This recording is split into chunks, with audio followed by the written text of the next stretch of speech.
একবার গ্রীষ্মের দিনে ৮ বছর বয়সের ছোট্ট ইনায়া এবং তার দুঃসাহসী ১৩ বছরের ভাই রুদ্র তাদের বড় ফুপি এবং সবুজ মামার হেমায়তপুরের বাড়িতে বেড়াতে যাচ্ছিল।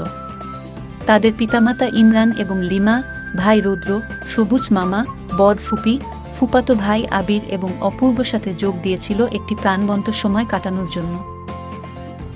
ইনায়া এবং রৌদ্র বাগান এবং মাছের পুকুরে সীমাহীন আনন্দ খুঁজে পাই। ফুপাতো ভাই আবির এবং অপূর্ব বারবিকিউ পার্টি করে আরও উত্তেজনা যোগ করেছিল।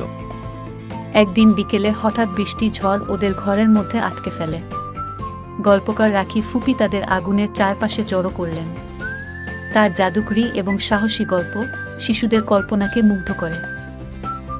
এদিকে ইমরান এবং লিমা সবুজ ভাইয়ের সাথে তাদের শৈশবের রোমাঞ্চের কথা মনে করিয়ে দেয়। রৌদ্র এবং ইনায়া তাদের বাবা মাকে তরুণ অভিযাত্রী হিসেবে কল্পনা করে। মনোযোগ সহকারে শুনুন। ইনায়া তার বাবা মায়ের মাঝে স্তব্ধ হয়ে বসে আছে, বিস্ময়ে তার চোখ বড় বড়।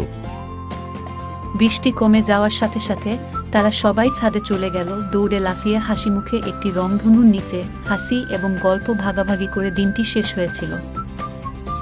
সেই সন্ধ্যায় যখন তারা রাতের খাবারের জন্য জড়ো হয়েছিল, রৌদ্র বলল, এই বছরের সেরা দিন। ইনায়া উৎসাহে মাথা নাড়ল, ওর মুখ খুশিতে জ্বলজ্বল করছে। তাদের বাবা মা একটি জ্ঞাত হাসি বিনিময় করেছেন, তাদের কাছে এই মুহূর্তগুলির জন্য কৃতজ্ঞ।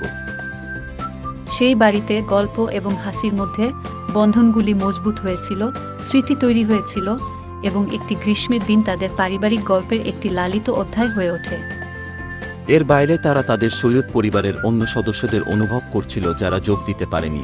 তাদের দাদা, বড় কাকা, মেজ ফুপি, কবির বাবা, ছোট ফুপি, রাজু মামা, রাইসা, রাইমা, রাবিতো, লাবিব, তাসিন, তাহা সবাইকে। তারা ভাবছিল যে সবাই যোগদান করলে কত না মজা হতো।